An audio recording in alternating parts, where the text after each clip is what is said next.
안녕하세요. 예수비전 선교회 안희한 목사입니다. 한 사람의 인격을 알려면 그 사람의 말을 들어보면 어느 정도 파악이 됩니다. 사람은 마음에 쌓은 선에서 선을 내고 마음에 쌓은 악에서 악을 내나니 이는 마음에 가득한 것을 입으로 말함이니라. 예수님께서 하신 말씀이거든요. 예수님의 말씀은 진리죠. 마음에 가득한 것을 입으로 말한다. 욕을 하는 사람이 성숙한 사람이다. 온유한 사람이다. 예수님 닮은 사람이다. 불가능합니다. 있을 수가 없어요. 인격모독, 인격살이를 하는 사람, 막 혈기 부리며 난리를 치는 사람이 주님 닮은 사람이다. 있을 수가 없는 얘기입니다. 네 입의 말로 네가 얽히게 되었다고 성경은 가르쳐죠.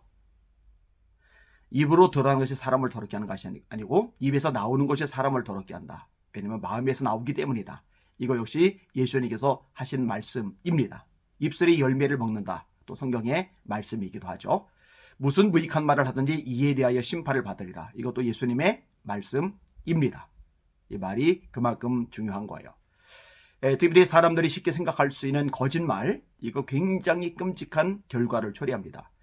요한계시록 21장 8절에 두려운 말씀이 있습니다. 두려워하는 자들과 믿지 않는 자들과 흉악한 자들과 살인자들과 음행하는 자들과 점술가들과 우상숭배하는 자들과 거짓말을 지어내는 모든 자마다 불과 유황으로 타는 못에 참여하리니 이것이고 둘째 사망이라. 거기 살인자들 얼마나 끔찍합니까? 우상숭배자들, 배교자들이죠. 얼마나 끔찍합니까?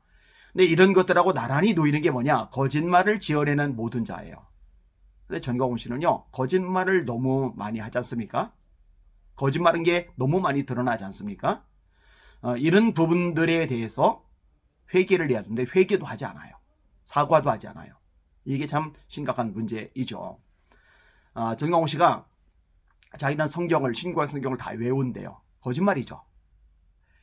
제가 존경하는 설교자 중에 사본나롤라가 있습니다. 중세의 세례 요한이라고 일컬어지는 분입니다. 이분은 말씀을 전할 때 빼고는 성경을 읽고 묵상하거나 기도를 하거나 이러면서 거의 전 생애를 보냈던 위대한 하나님의 사람입니다. 설교가 얼마나 강력한지 수많은 군중들이 모여들었죠. 그 설교 들으면서 변화가 되었죠. 로마 교황이 위기를 느껴서 꼬시는 거예요. 추기경 시켜주겠다고. 그때 사본나롤라가 뭐라고 말합니까? 추기경의 모자, 관을 쓰느니 순교의 붉은 관을 쓰겠다고. 이게 사본나롤라입니다. 위대하죠. 근데 이 대단한 사본나롤라도요, 신약 성경을 다 애운 것으로 알려지는데 그게 다예요. 구약까지 다 애운 사람은 역사상 단 한 명도 없었어요. 지금도 없고요. 앞으로도 없을 겁니다. 그런데 신구약 성경을 다 외운다. 새빨간 거짓말이죠.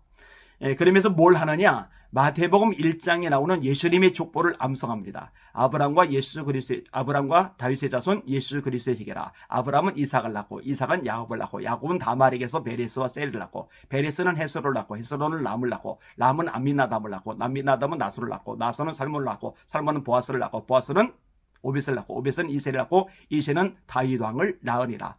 다윗은 우리아의 아내에서 솔로몬을 낳고 솔로몬은 아비야를 낳고 아비야는 아사를 낳고 아사는 여호사밧을 낳고. 이거는 저도 외웁니다. 우리에게 초등학교 아이도 족보만이 아니라 1장의 내용 전체를 다 외웁니다. 족보 이후에 예수님의 탄생 얘기가 나오죠.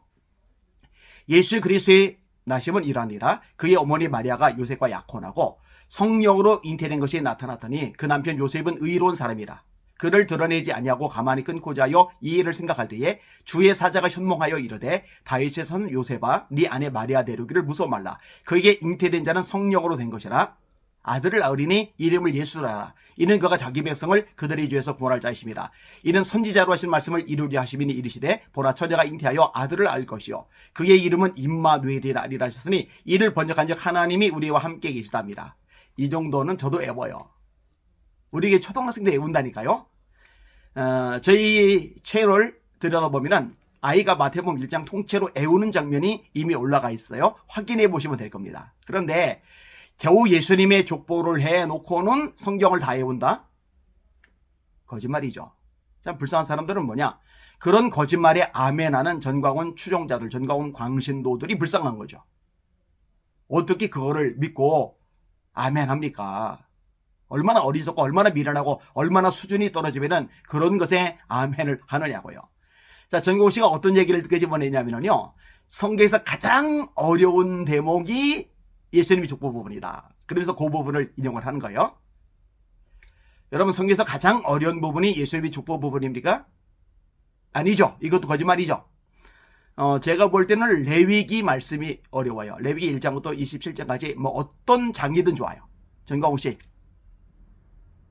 뒤늦게 오지 말고 일주일 내로 외우기 어렵다 생각되니까 나랑 내 얘기 한번 합시다.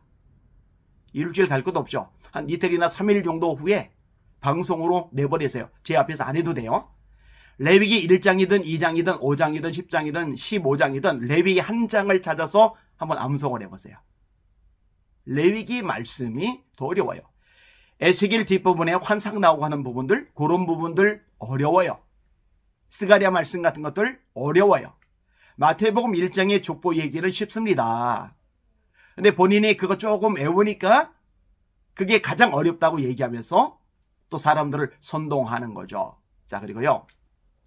그 영상 한번 잘 들어보세요. 족보 외우는 거. 이 족보 외우는 것도요, 정확하게 인용하지는 않아요. 한번 들어보세요.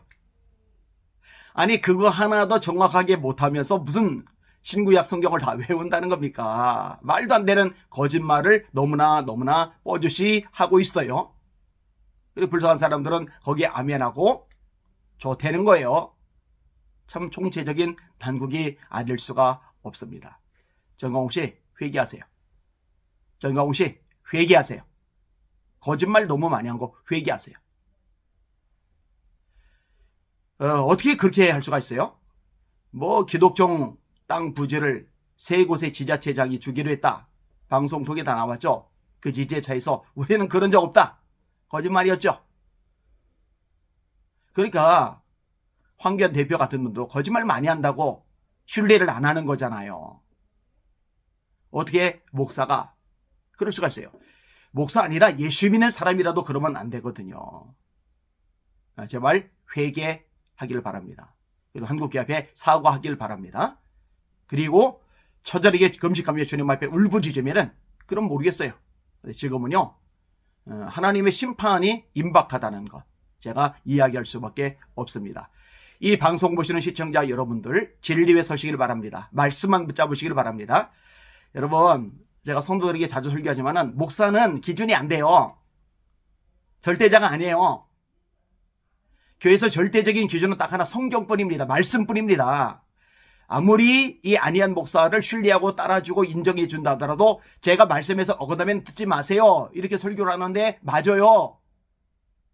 말씀에서 지속적으로 반복적으로 어긋나면 둘 중에 하나 하세요. 저를 쫓아내거나 여러분이 나가세요. 그래야 여러분 영혼이 삽니다. 이게 맞아요. 기준은 어느 누가 아니에요. 전광훈 씨도 어느 누구도 아니에요. 하나님의 말씀만이 유일한 기준입니다.